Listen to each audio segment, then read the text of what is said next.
right, welcome back to Noise Avocation Podcast. I'm Ryan here with Jeremy. What's up? Been a while since we've been doing anything, but we were both busy and it was summertime, and most people don't really listen that much in the summer anyways. But we got lives too, so it was nice to take a little break, but happy to start doing stuff. We're going to have some interviews upcoming, but we're going to start kicking out more episodes where it's just us and talking about stuff that we want to talk about, because we haven't done that in a while. I felt like most of last year we just kicked out interviews all year long pretty much, which was great. It was fun. I'm happy that we had so many people on the show, but it's nice to get back to kind of doing what we were doing in the beginning.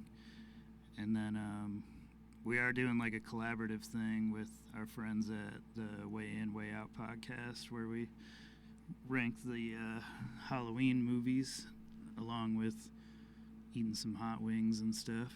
We're going to do the Hot Ones challenge and see how we both hold up, see who taps out. It'll be I think by the time this comes out, we'll have already done it, but I don't know that it'll be posted yet. But right. We'll have that on our channel too, and then check out their channel as well. Appreciate everybody reaching out, asking if we were still doing a podcast. Life got in the way for a minute. Yeah, it is what it is. It's cool to know that like people are like anticipating new stuff. Or like wondering like what the fuck. It's not really something I would have expected, so I'm glad to see people dig it that much. But we were talking about doing this a while ago, and Supreme Clientele 2 actually brought on the conversation of, are sequel albums necessary, or are some sequel albums better than the original albums, which some are, but usually it tends to lean towards the earlier album. Not always, though. Just kind of depends. And again, it's all subjective. I mean, one person could love one versus the other and not the other one, or maybe they heard the second one first and that's what kind of resonates most with them. Yeah, it really does depend on perspective sometimes in this case. I think how you hear them too, like, somebody might have heard, for an example, something that didn't make it on here, like Benny the Butcher Stabbed and Shot 2. They might have heard the second one before they heard the first one, and they liked the production on that one more, or the songs like hit with them first. It all kind of depends. It's interesting how the first thing you hear, it seems like that's usually what resonates with you the most. Not always, but usually, when it comes to artists. Yeah, there is one on here that I heard the second first, and then the first one stuck with me more, though, like in time. Yeah. But like discovering the artist, it was the first album. Before we get to our actual list, though, these aren't in any particular order. They're not like in a ranking system or anything, so we're just going to kind of go through. We picked 15 of them. Yeah, we just threw them out. We could have kind of went and done this all day long, but, not everybody wants to sit and listen to 3 hours worth of that, so. But again, they're not in any particular order, but we'll start off with one of the more recent ones, which was Freddie Gibbs, Alfredo 1 and Alfredo 2. I'm sorry, Freddie Gibbs and Alchemist, Alfredo 1 and Alfredo 2. Oh, yeah, nice catch there with the Alchemist. Yeah. Well, I mean, Alchemist is like, dude's a legend, so like we got to give him his due right too. But in this instance, obviously, I heard the first one first because it came out 5 years in advance, or before the second one did. I like the first one more. I kind of think that had in part to do with like the Benny and Conway features that were on the first before they had their whole beef going on. Yeah. I think all those guys like complement each other really well. Their sounds, their styles, the way what they talk about, everything really stuck together nicely. But the second one was really good too. I just think it was a little more laid back and jazzy, lounge sounding over how the first one was. Yeah, for sure. I really I agree with you in that sense. I like the first one more. Heard the first one first, obviously, but I like that the second one is not a carbon copy either of the first one. It's a, like an evolution. Like it's a genuine like continuation of their partnership. You know what I mean? So I can only see like another one coming out down the road.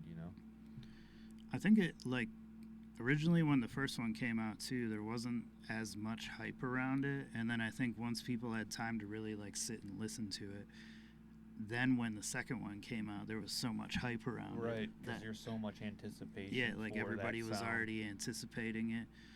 But I agree. I'm glad that it wasn't like a dead-on carbon copy, same thing over and over again, because then I think it would have taken away from it. And like you said, it's that's the talent of the Alchemist.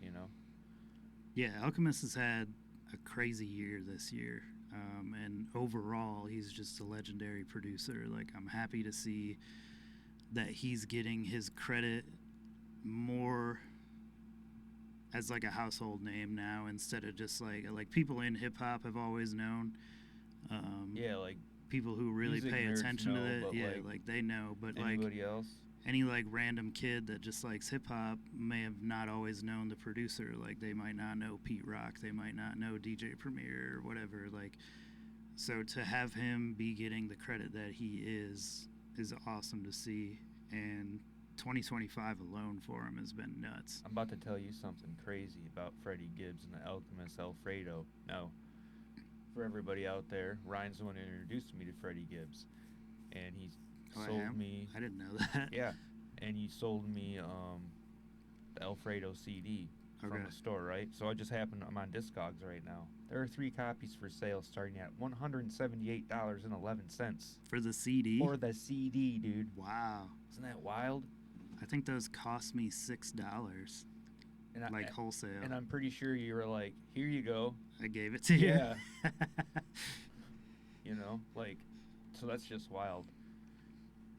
That is crazy for a CD. I didn't know that. And I just happened to click on it because I was like, I wanted to get the right, like, Frank Lucas is the correct title with Benny the Butcher, like that song's sick. And then Babies and Fools, I almost think that whole album, that album could actually, in my own radio world, like, almost every song could be like a single, Yeah, I agree. Skinny Suge, and there's Skinny Suge 2 on the second one.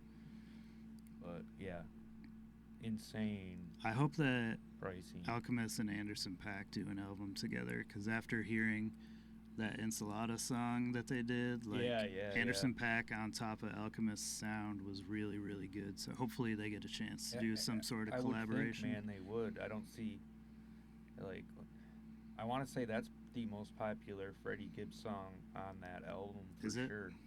I'm gonna double check, but I'm pretty I thought sure. maybe like Lemon Pepper Steppers would be or something. That's it. I fucking love that song too. That's funny. But while you're looking at that, we'll head over to the second one. Nas, Illmatic, and Stillmatic. Obviously, Stillmatic was the sequel. Illmatic was and is considered by most the greatest hip-hop album ever. Some people would say Mobb Deep the Infamous. I will not argue with you. I would agree there as well. Illmatic is sort of like the blueprint for like how New York was sounding in that era. And obviously Nas was inspired by like Cool G Rap and like the guys that came before him to develop that sound. But that was like what really set it all off, I think. I would definitely pick Illmatic over Stillmatic. But yeah, I would Illmatic. I would say Illmatic, and then another seminal album of that era shaped like the way I listen to rap now and hip hop now. You know what I mean? Like the basis for what I rate everything on. What's the other album? 36 Chambers. Okay. That I just were ingrained in my skull, Stillmatic, a lot of people I've read don't like the beats on it. I don't see that. Like, I think it's a great record. It has one of the best diss songs ever on there. One Mic was an incredible song. That was actually the first Nas song that I had ever heard as a kid. And that was what I was referencing in the beginning of the episode. But Got Yourself a Gun Got Yourself sample. a Gun, yeah.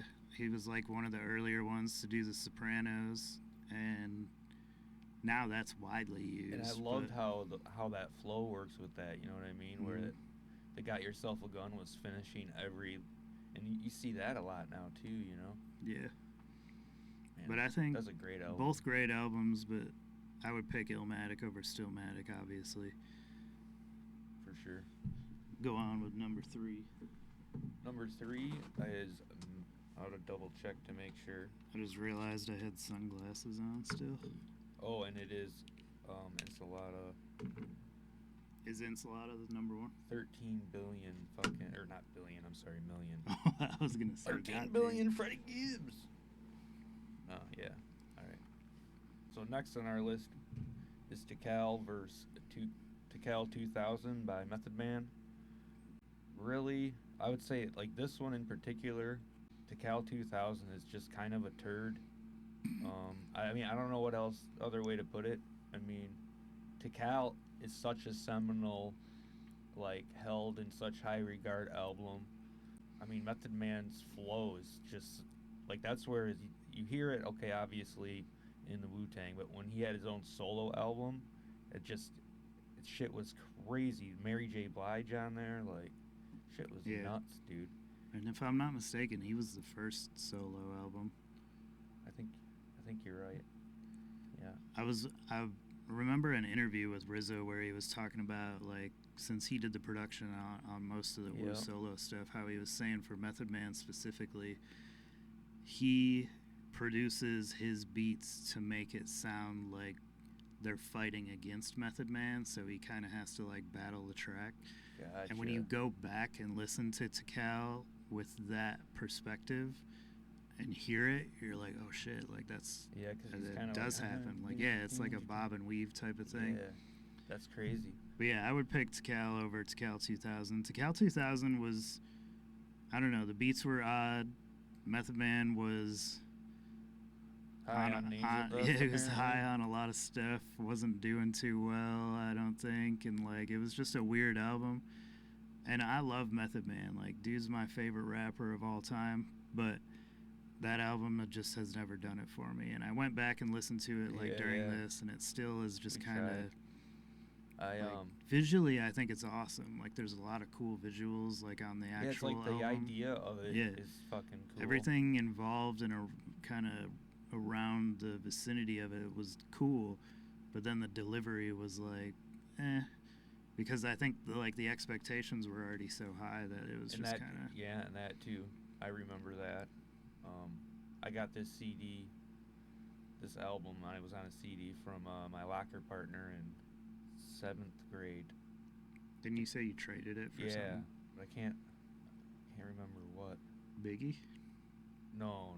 I got Biggie in 7th grade. Was it Busta Rhymes? And I think I traded like a God damn, I can't even remember anymore. Honestly, it might have been like a Green Day CD or something like that. Something like I didn't fucking... I was like, this is way cooler. Look at this guy, and he's all with that crazy skrill in Method Man. Yeah. But track 6, Sweet Love, that's a fucking banger with Capadonna on it.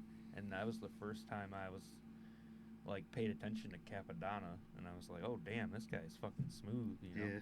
His solo album's really good, too. I think for Tikal, like, Release Your Delph was my favorite song on there. I love the... When I first stepped on the scene, I was petrified sample. Yeah. I love that, like, little, like, switch up that they did on there. And, like, his whole flow and the way he kind of, like, rode over that song was great. But it's a classic album. Everybody should own that shit. I was just listening to it the other morning, actually. Number 4, Benny the Butcher's Tana Talk 3 and Tana Talk 4. We didn't put 1 and 2 on here because up until recently, I had never even heard number 1. I had heard number 2, but number 1 was kind of hard to find. And if you're interested and you've never heard it, go check it out. It's on YouTube. Apparently, somebody found the CD in a basement somewhere and uploaded it. It's actually pretty damn good for being as early as it was. But 3 was like, that was like his big. Alchemist did a lot of shit on there too. 3's a banger, dude. That was like his big. I don't want to say break, but that was where people really started to be like, who's that guy? Right. I liked 3 more than 4. I heard 3 first. 4 is still a good album, nothing wrong with it at all. Still a great record. But something about 3, like the stories on there were just, that was where I really, really started paying attention to Benny, Conway, West Side Gun, all those guys. It's cool how you get like an origin story of Benny out of Tan Talk 3, and then 4 is almost, again, like, it's a continuation, but it's a little more glossy, and I like the griminess of the fucking third one, man. I do too, because it's very, like, if you were, Illmatic does this too, where it paints like a really vivid picture of like how you interpret New York, like streets you feel to like sound. You're in Buffalo listening to that shit. Like when you're listening to Santa Talk 3, like you feel like you're standing on Montana Ave, like with Benny while he's talking about all this stuff. Yeah, it's like, good shit. I definitely, man, 4's got some bangers on it too, though. It does. And Benny's had a lot of sequels. He had Stabbed and Shot 1 and 2, Summertime Butch 1 and 2, Cocaine Cowboys 1 and 2. Plug I Met 1 and 2. Plugs I Met 1 and 2. I was like, I Which know are I'm both, missing one. like, awesome. Yeah. Summertime Butch is awesome. I love that there was a part, I can't remember if it was on, I think it was Santa Talk 3, where he's like, I heard they're tired about me rapping about the drugs I stretch. I'm going to write a whole album about the plugs I met. Yeah. And then he came out with Plugs I Met, and I was like, oh, man. Yeah, that's he's held so high. I heard, was it Big Daddy Kane said he was like his, like, I think it's J. Cole, Benny the Butcher, Conway. Was that on that Shannon Sharp podcast that he just did? Yeah. I didn't watch it because Shannon Sharp annoys the shit out of me. I just saw a clip where it was like okay. his favorite MCs right now. That's dope. That's a huge nod right there. Fuck yeah. Big Daddy Kane's a living legend. Yeah. So yeah, to get that, I mean, that's just that alone right there tells you like what type of echelon he's in. That's what I'm saying. Same with Conway. Like that guy has made amazing records. He's had some sequels as well with the Everybody Is Food 1, 2, and 3. Those are all great.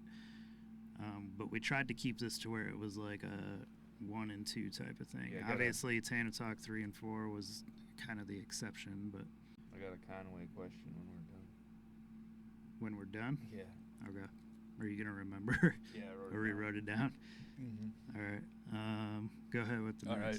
Next one is Dr. Dre's The Chronic versus The Chronic 2001. This one's tough. This one is very tough. I grew up. I'm a little older. Obviously, everybody knows this shit. So, I heard The Chronic first, then The Chronic 2001. That being said, if I have both albums in my hand, I'm putting 2001 on, like, without question before I put on The Chronic. Is that because you're more maybe, familiar with it, or just you like it more? I just like it more, I think. Nate Dogg's on it more. I don't know. Just the tracks on it are really... But that being said, you go back to The Chronic, and it's, again, time and place. As far as, like, what The Chronic did to music, not just hip-hop, but to music in general, that changed the shape of everything, dude. That brought us Snoop Dogg, all that shit. Gangster rap is, like, to me, that's what, like... That really kicked off, like, the G-Funk era. Right, it's like how grunge destroyed hair metal, The Chronic reshaped the whole fucking hip-hop world. Like, nobody wanted to hear fucking Kid and Play anymore after that shit, you know what I'm saying? Yeah, it wasn't as much of the hip-hop, hibbity-hop, you don't stop, to the bang-bang boogie type of thing, yeah. So...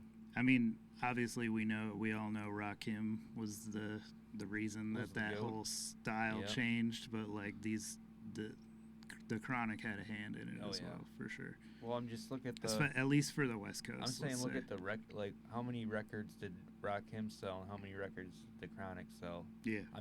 I'm going back to thinking of like I remember my mom knowing who the fuck Dr. Dre was, but she wouldn't have known who Rakim was. You know, yeah, that's what blows me away.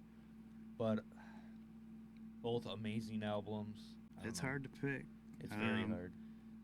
They have so many more features on the second one. Yeah.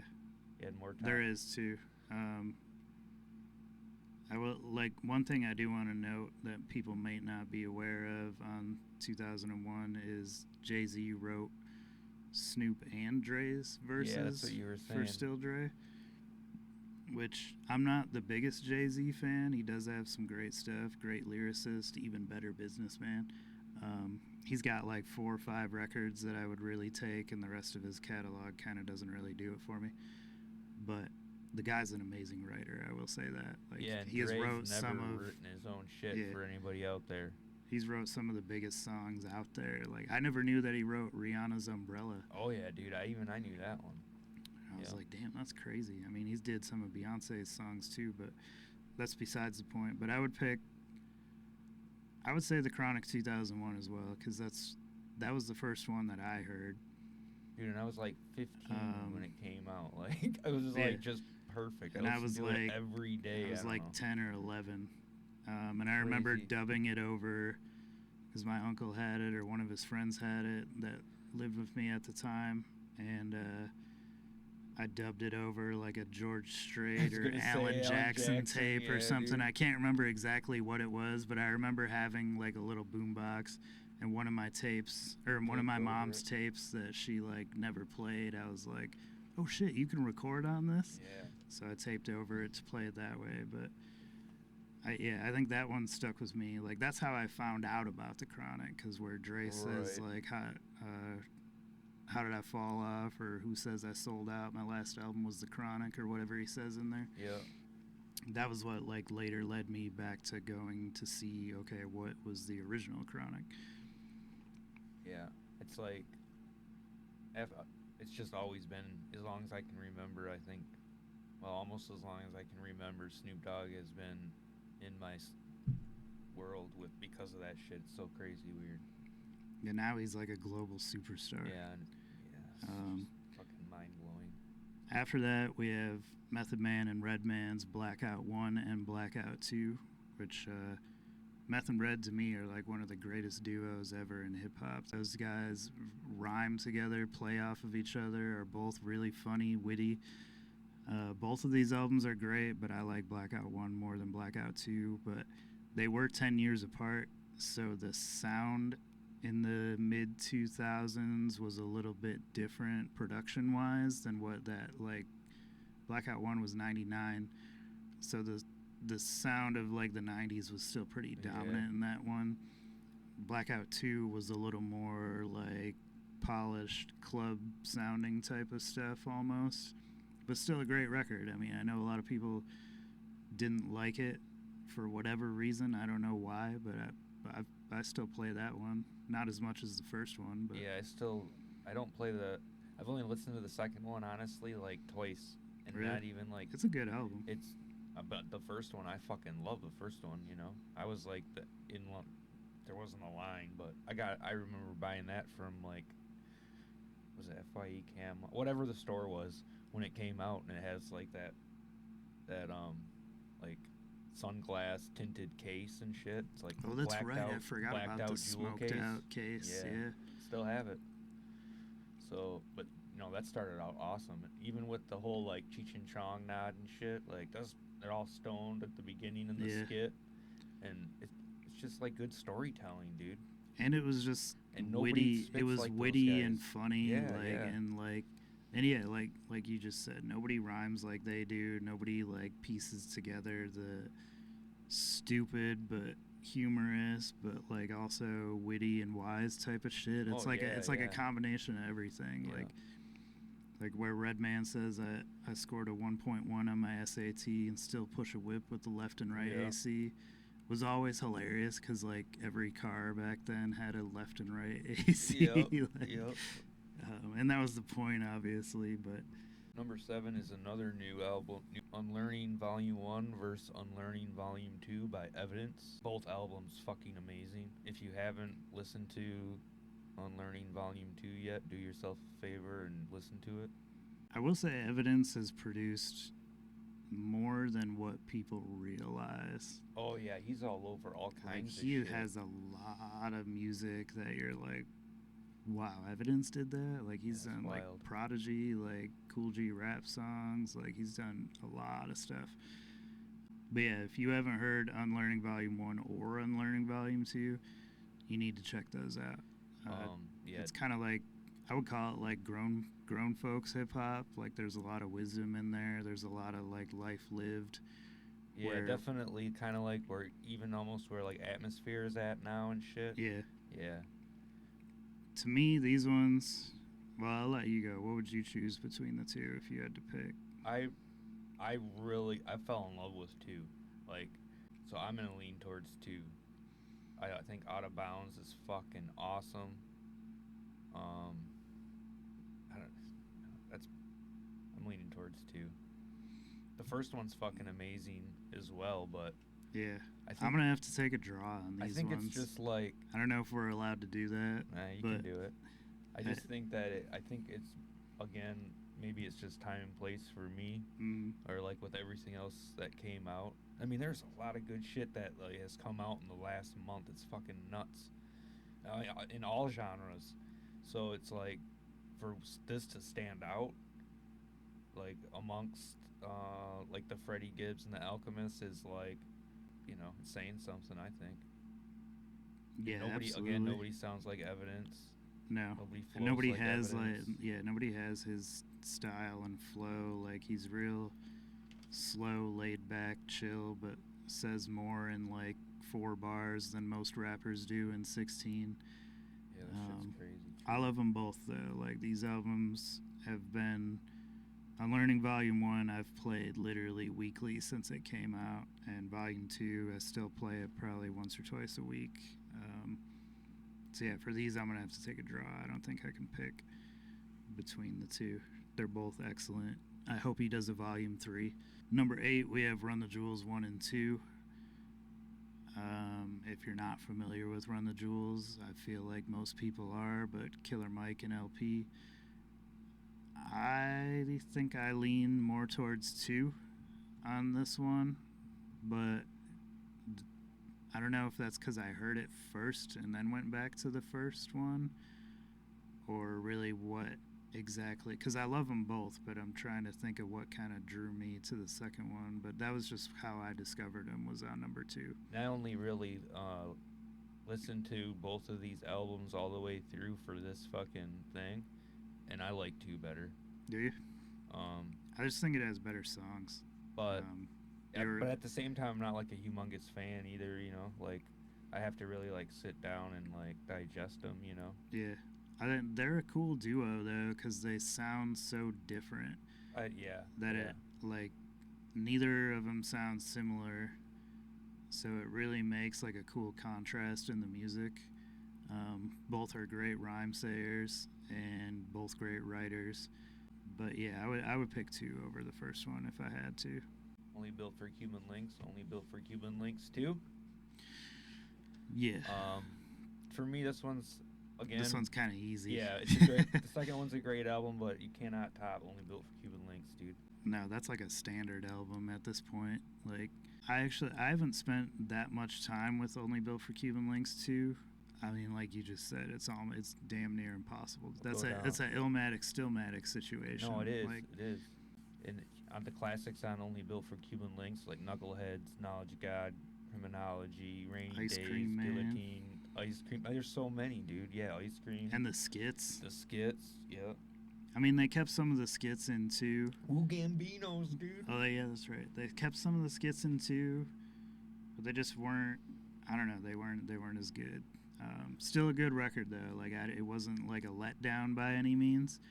It's just when you create something that perfect, like it's hard to make the next one even shine For a sure. light to it. It's like that's why, like, if I were someone that was releasing music and I had something in the realm of like a Tikal or Illmatic or like Only Built for Cuban Links or even like, you know, shit like that, like the Chronic, I would be real weary about releasing a sequel, because you know the fans are gonna hold it in such high regard that like Supreme Clientele 1 and 2 is a good example. Like, 1 is probably Ghostface's most popular record.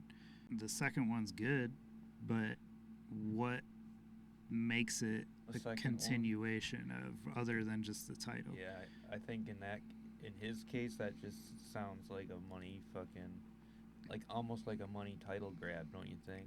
Kind of Like this is a catchy title. like it was like, okay, so I could have called this something else and it would have been just another Ghostface album, or I could call it Supreme Clientele 2 Get some hype. and it would be like, holy shit, he's releasing Supreme Clientele 2. Right. It'd be like if Mobb Deep ever did like Hell on Earth 2, which obviously can't happen. But number 10, we got Eminem's Marshall Mathers LP 1 and a Marshall Mathers LP 2. This is another one that's kind of easy, but I can make my end simple. Marshall Mathers' first one is my favorite Eminem album, so I'm not gonna pick the second one. I will say, like, Eminem was, so obviously in the first, like, you know, he was Eminem. He was like Public Enemy #1 in the music world. Like, parents hated him, kids loved him, type of thing. Yeah, for sure. I think by the time the second one came out, like, I'm pretty sure he was long sober by then or around there. Maybe not.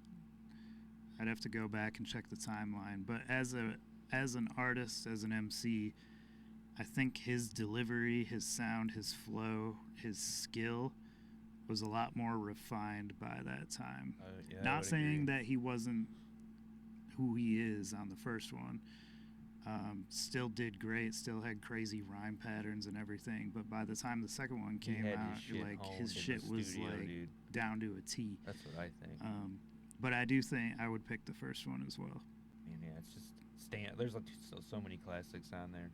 I know it's hard to top Stand and Kill You and I don't know, all those. Like, Slim Shady made him big, but Marshall Mathers LP like made him a global superstar. Yeah, and I mean that album, and just by definition, it made him human. You know, the next one is The Game, the documentary, first the documentary 2. This one surprised me because, again, I never even really listened to documentary 2 until we started talking about this, and I was like, damn, this album's good as fuck. So, that being said, I don't think you can touch I don't know. The first one is so fucking good as far as like in its own genre, or it's in its own time. You know what I'm saying? Like, I think all the personnel that was involved, like, really made that. Like 50, Dre, everybody really made that. They captured a time, a sound, everything. So it's hard to top that. But man, he spits. But the documentary too, like, this is another kind of like what I just said with Eminem, where he was much more refined as a rapper by then. Like, his flow and his delivery was a lot more polished than the early That's stuff. exactly what first thing I noticed too is he's just like, because he changes up a bunch of dude. he changes up a bunch of different flows, where he's got like a slow flow, quick, like does some like double, triple entendres and stuff. Where in the documentary 1 he wasn't quite doing that. Not that he wasn't great, he was still doing, like, what he was doing was good, but it was definitely, he had time to really, you could tell, like, he put in the work to practice that. No, that's definitely. But it was a 10-year difference, I think. Yeah, 05, 15. So 10 years, yeah. And then one after that, College Dropout and Late Registration by Kanye West. Obviously, we know there's a third to this, Graduation, but College Dropout was massive.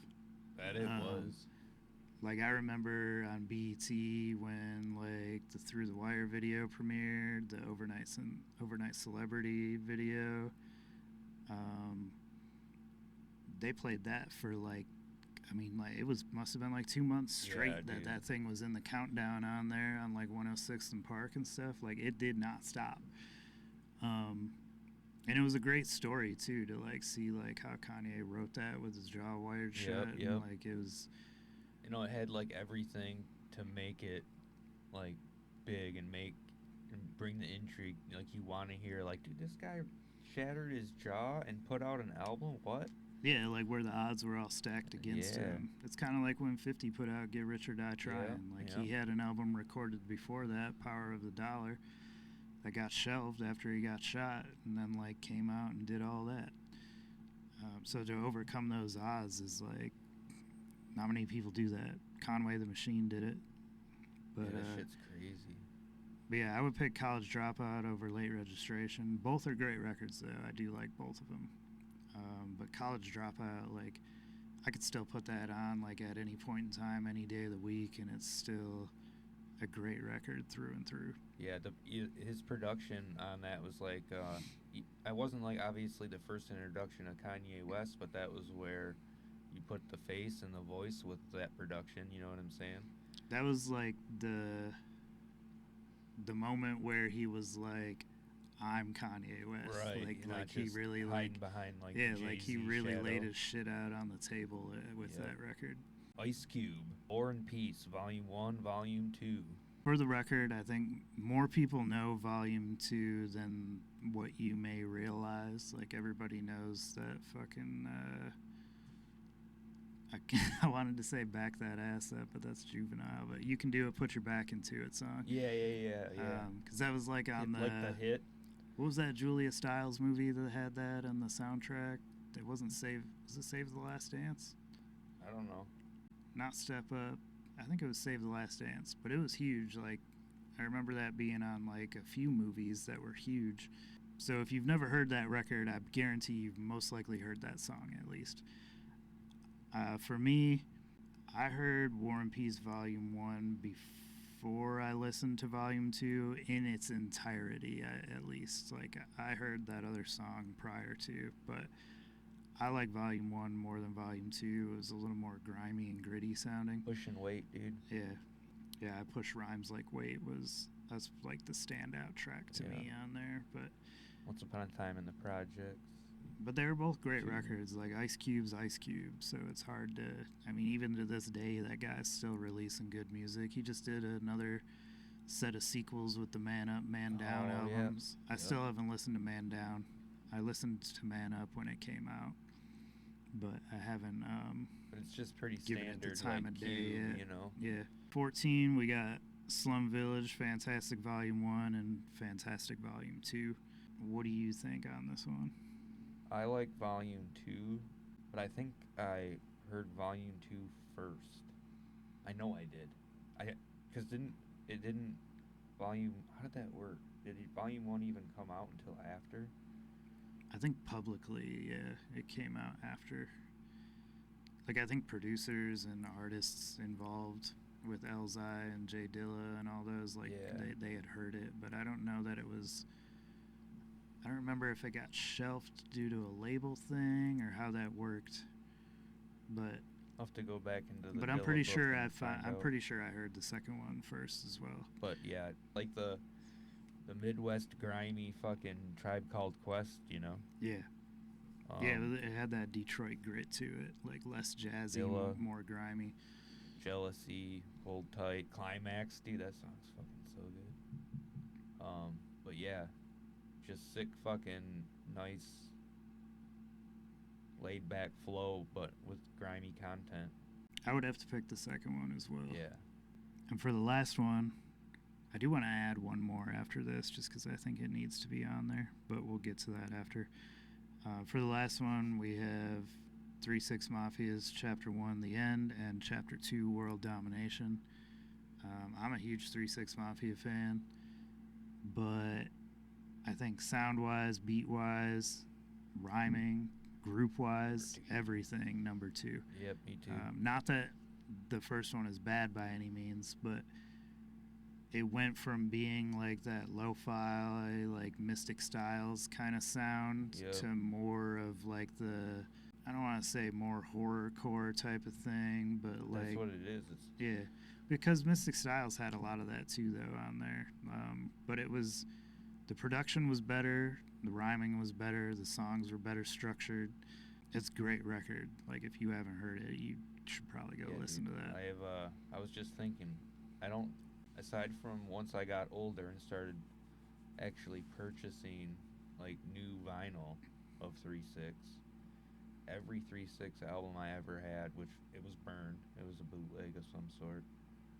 Trying to, and there's a lot of them. You know what I mean? Just thinking about it, because that's 3-6. I don't know if it was like just because it was around here, but they were fucking huge around here, man. I don't know if that was like everywhere, but I mean, for a while. they were big enough to win a Grammy No, eventually. yeah, So, eventually, but I mean, shit. which I think like it's Like cool to 13 see. years old, man. People are bumping that shit around Yeah, here. like 3-6, Juicy J and DJ Paul, and credit to Lord Infamous, Crunchy Black, LaChat, Gangster Boo, everybody else, but DJ Paul and Juicy J especially, like they have influenced so much of today's music that it's nuts. Like I mean, they've got so many people sample 3-6, and if they don't sample them, they directly like were either biting their sound, kind of like Suicide Boys did, Right. or They don't even realize it. they don't even know that they're taking what they had already laid down the foundation Yeah. for. Like, I think I was hearing something about Juicy J saying like he gets paid at one point. I don't know if it's still true, for like 80% of like the most popular hip hop songs out right now. Oh, he was collecting royalties on all Yeah, of them. because like That's sick. I mean, a lot of the bigger artists today, like Big X the Plug is the one I can think of off the top of my head, where he used to sample from Stay Fly in there. And Okay. that dude's huge right now. Like, Suicide Boys are huge, like, and they were like a great value 3-6 Yeah, Mafia. yeah. And not to say they had some good songs and a couple decent albums, but like, their influence on music is something that needs to be studied for sure. The one that we didn't put on the list that I would like to add, just because we got a little extra time here, is Redman's Muddy Waters 1 and Muddy Waters 2. And I'm only doing this just because I love Redman. Did you listen to Muddy Waters 2? I only listened to it when it came out once through. Okay. It was decent, but I can't say like I listened to the shit out of one, so that's where I'm at. Yeah, I didn't give it its fair shake. Yeah, me too. I did play Muddy Waters 2 quite a bit when it came out, and it was good. It kept a lot of that sound. It was still funny. It was still witty. It was still Redman. Redman's another that, like, to this day still puts out great music and is still rapping at a high level.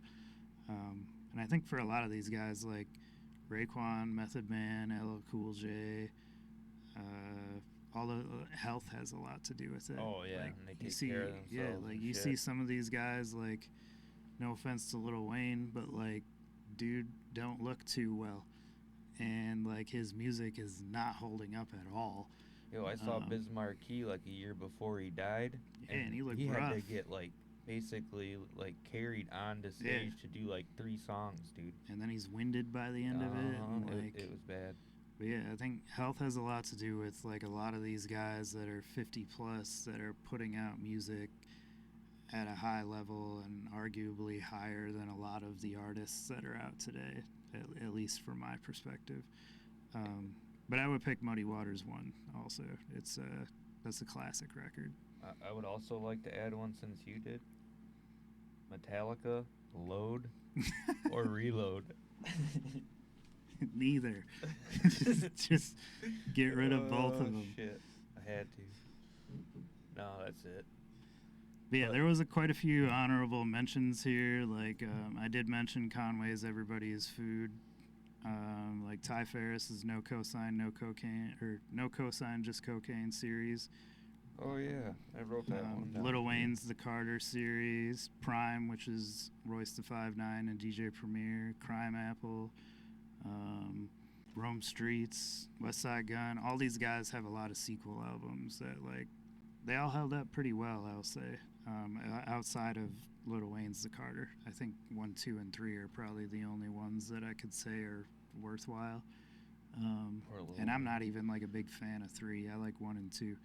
In the comments of this video, in the comments of the reels or whatever, like let us know some of your favorite sequel albums. We stuck this to hip hop just so it wasn't like bouncing all over the place.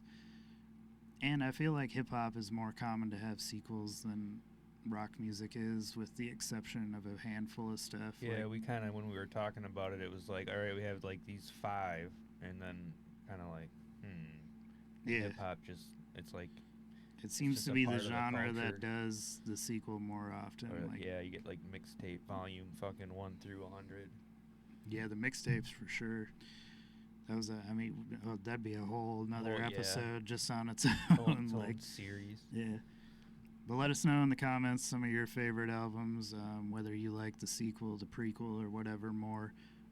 Obviously, there's going to be people who are like, dude, you didn't put this on there. We know. Yeah, Believe me, we thought of it. But we can't put every single thing in existence on there. So I feel like these records were more albums that like most people who are into hip-hop have either heard or know about at least. Yeah, I've at least heard of. But yeah, stay tuned for more interviews.